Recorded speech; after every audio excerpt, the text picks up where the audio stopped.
Hello भाई लोग, मैं हूँ फैक्ट भाई। कहीं सिम्बा उड़ रहा है तो कहीं किम्बा, और तो और लायन किंग ने कॉपी किया ये कार्टून किसी बैक बेंचर्स से भी ज्यादा अच्छा है। शायद इसीलिए किम्बा सिम्बा के बीच जीत सिम्बा की हुई है। लेकिन चोरी की फरियाद तो आज डोरेमोन से भी होने वाली है, क्योंकि सबकी आंखों को चकमा देके इस प्यारे से चमत्कार ने भी अपनी एनीम हिट करवा ली थी। पर कैसे? वेल, इसे जानने से पहले ये देखते हैं कि कैसे भारत का सबसे पसंदीदा कार्टून छोटा भीम भी गुनाहों के कटघरे में आ चुका है। क्यों?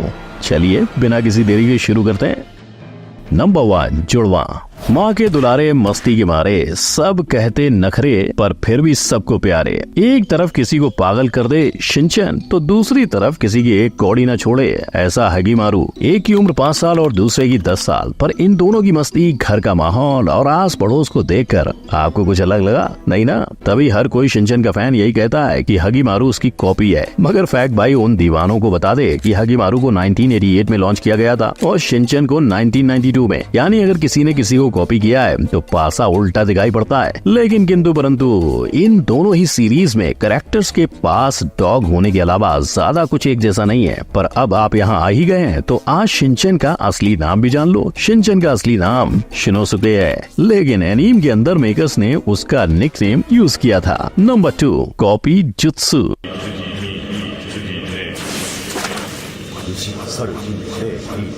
शायद आप में से कईयों को नारुतो का कॉपी करने वाला ये जुत्सु याद होगा, लेकिन लगता है ऐसे ही किसी जुत्सु का इस्तेमाल करके मेकर्स ने शो को हंटर एक्स हंटर से कॉपी किया था। ये बात फैक्ट भाई यूं ही तुक्के से नहीं बोल रहा, आप खुद नारुतो के क्रिएटर की सुनो। देखो कैसे कवर तक कॉपी कर रखा है। और अगर दोनों एनीम के कैरेक्टर की ओर देखें, ससुके कुरापिका और किलुआ से इंस्पायर्ड है। और तो नारुतो और ससुके की दोस्ती गॉन और किलुआ जैसी ही नजर आती है। इनफैक्ट द हंटर एग्जाम और चुनिन एग्जाम भी हूबहू कॉपी लगती है। अब हम फर्स्ट की रेस में फैक्ट भाई किसी को भी जिताना नहीं चाहेगा, क्योंकि दोनों ही सीरीज लोगों के दिल के करीब हैं और अपनी जगह अच्छी है। लेकिन अगर आप चाहें तो कमेंट में अपनी फेवरेट एनीम और आपका पसंदीदा मोमेंट लिख सकते हैं। नंबर 3, असली डोरेमोन। बचपन में डोरेमोन देखकर एक ऐसा फ्यूचरिस्टिक रोबोट मैं भी डिजर्व करता हूँ, किसी ने नहीं सोचा था। पर 22वीं सेंचुरी से नोबिता को कामयाब बनाने आए डोरेमोन को ऐरा गैरा मत समझना, क्योंकि जापान ने डोरेमोन को अपने एनीम मैस्कॉट की नौकरी दे रखी है। पर जिस डोरेमोन के कंधे पे जापान को दर्शाने का भार है, अफसोस वो असली नहीं है। तो असली कौन है? ये रोबोटैन, जो 1969 में आया था। इसके पास बैम्बू कॉप्टर जैसा रोबोटैन कॉप्टर था,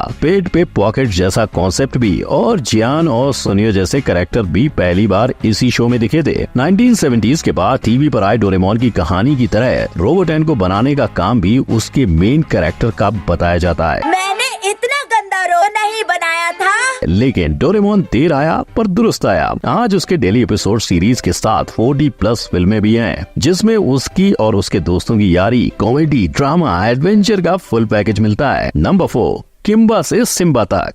सिम्बा को दुनिया के सामने पेश करने का ये नजारा सबको याद है, पर इससे पहले कि मुफासा सिम्बा को दुनिया में लाए, किम्बा दुनिया में आ चुका था। पता है आपको, द लायन किंग जैसी कहानी के कॉपी होने पे शक होगा, जहां राजपद का लालच एक भाई को भाई का दुश्मन बना देता है और एक बेटा अपने पिता के कातिल को हराकर अपने पिता के नाम को आगे बढ़ाता है। पर ये रहा इसके फ्रेम टू फ्रेम कॉपी का सबूत, है ना? Ditto copy. और द लायन किंग के कॉपी होने का सबसे बड़ा सबूत ये है कि animated film Kimba the White Lion 1965 में ही आ चुकी थी, जबकि द लायन किंग उसके करीबन 30 साल बाद 1994 में आई थी। शायद ये सोचकर कि किम्बा को सबने भुला दिया होगा, लेकिन किम्बा को कोई नहीं भूला था। उल्टा द सिम्पसंस के एक एपिसोड में इस कॉपी पेस्टिंग का रेफरेंस भी दिखाया गया था। नंबर 5, खाने से दोस्ती नहीं। 900 चूहे खाकर पता नहीं कौन सी बिल्लियां आज को जाती हैं। बेचारा टॉम जेरी तक को नहीं खा पाया, पर एक चीज टॉम एंड जेरी दोनों ने बखूबी की, बच्चों से लेकर बूढ़े लोगों तक को हंसाने का काम। यही वजह है कि 80 से ज्यादा साल पुरानी ये जोड़ी आज भी लोगों को इतनी पसंद है कि करीबन इनके हर सीरीज और फिल्म पे 5 से ज्यादा ही रेटिंग है। और वैसे देखने जाएं तो टॉम एंड जेरी से इंस्पायर्ड होकर बनाया गया show Oggy and the cockroaches भी रेटिंग के मामले में ज्यादा पीछे नहीं रहा है। दोनों ही कहानी का प्लॉट एक ही लकीर पे चलता है। जैसे जैसे टॉम जेरी को और जेरी टॉम को परेशान करता है, वैसे ही ओगी अपने घर में रहने वाले कॉकरोचेस और वो ओगी को। पर कॉपी पेस्ट के इस मामले में शायद ओगी का नाम इसलिए आया क्योंकि फ्रांस का ये शो सबसे ज्यादा फेमस हुआ, वरना तो मार्केट में ये और इस जैसे कई शोज हैं जिन्हें लोग टॉम एंड जेरी की सस्ती कॉपी बुलाते हैं। नंबर 6, खाओ और लड़ो, ना जिम करे ना किसी से डरे, दुश्मन को मार गिराए जब भी दिल करे। ये कहावत जितनी पोपॉय के लिए लागू होती है उतनी ही छोटा भीम के लिए भी, क्योंकि अगर पोपॉय ताकतवर बनने के लिए पालक खाता है तो भीम को ताकत लड्डू से मिलती है। मगर जहाँ पोपॉय का पालक खाना सेहतमंद है तो दूसरी तरफ छोटा भीम का लड्डू खाते रहना बुरा। यानी ऐसी कॉपी से बच्चों को कोई सीख नहीं मिल सकती। पर भाई लोग, ऐसे ही बेतुकी copy The Legend of Lucky Pie ने भी की थी, जहाँ उनकी सीरीज एडवेंचर टाइम से काफी मिलती जुलती है। इतना ही नहीं, इन्होंने तो एडवेंचर टाइम की धुन को भी कॉपी कर लिया था।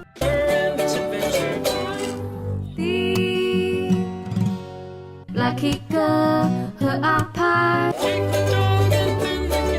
अब ऐसे चतुर मेकर्स को तो फैक्ट भाई एक ही चीज कहना चाहेगा,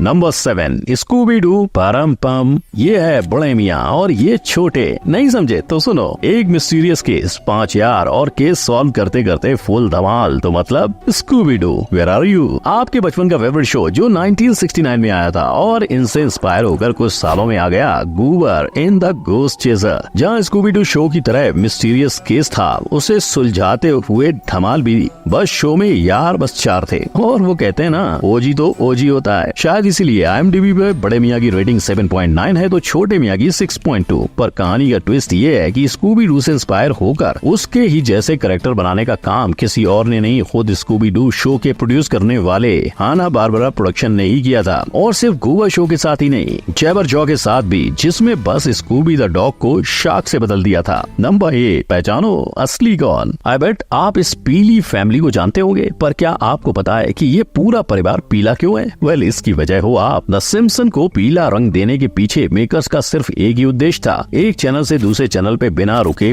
बदलते रहने वालों का अटेंशन पाना। और हर बच्चे बड़े बूढ़े के बीच इस शो के फेमस होने के बाद फैक्ट भाई तो यही कहेगा कि मेकर्स लोगों का रिमोट से हाथ हटाने में कामयाब रहे। इतने की 1989 से दशकों तक चलने वाले इस शो को 2009 में कॉपी कर लिया गया और ऐसा कॉपी मारा कि कलर तक चेंज नहीं किया। इसके बावजूद चैनल से लेकर शो के प्रोड्यूसर और क्रिएटर किसी ने भी द सिम्पसन्स के copyright owner 20th century Fox से लाइसेंसिंग की बात नहीं की। और हद तो ये है कि वो ये मानते हैं कि उन्हें द सिम्पसन जैसा ही शो बनाना था, लेकिन ये मानने को तैयार नहीं कि शो उसकी कॉपी है। नंबर 9, पॉकेट पे रॉकेट। दुनिया की सबसे ज्यादा खेले जाने वाले गेम बनने के बाद जब पोकेमॉन ने एनीम की दुनिया में कदम रखा तो बचे कुछ कंपटीशन के नामो निशान मिट चुके थे और इससे पोकेमॉन के हिट कॉन्सेप्ट पर सबकी नजरें टिकी हुई थी। उसी में से एक थे केंजी वाटानाबे, जिन्होंने डिजिमॉन की शुरुआत की। लेकिन जहाँ डिजिमॉन अपने शुरुआती दिनों में लड़कियों के लिए डिजिटल पेट्स बना रहा था, वहीं पोकेमॉन एनीम की सक्सेस के बाद उसने भी अपना एनीम निकाल दिया। और अगर डिजिमॉन पे लगे कॉपी कैट वाले आरोप की बात करें तो भाई लोग, दोनों का नाम एक ही जैसा है, पोकेमॉन यानी पॉकेट मॉन्स्टर और डिजिमॉन का मतलब है डिजिटल मॉन्स्टर। इनफैक्ट दोनों में मॉन्स्टर को ट्रेन करना और इवोल्यूशन का कॉन्सेप्ट भी सेम ही नजर आता है। लेकिन इसके अलावा दोनों के विलेंस, स्टोरी लाइन और मॉन्स्टर्स अलग अलग हैं। तो भाई लोग, आप कौन सा देखना पसंद करोगे? क्योंकि 2023 होने के बावजूद दोनों ही शोज रनिंग हैं। तो भाई लोग, ये वो फेमस कार्टून्स थे जिन्होंने किसी न किसी से चोरी की है, मगर चोरी करने के बावजूद इनमें कुछ राज छुपे हुए हैं। और अगर आप इनके डार्क एपिसोड्स देखना चाहते हो तो अभी इस आई बटन पर क्लिक करो। वीडियो अच्छी लगी हो तो लाइक, कमेंट, शेयर और सब्सक्राइब करना मत भूलना। हम मिलेंगे अगली वीडियो में। गुड बाय, जय हिंद।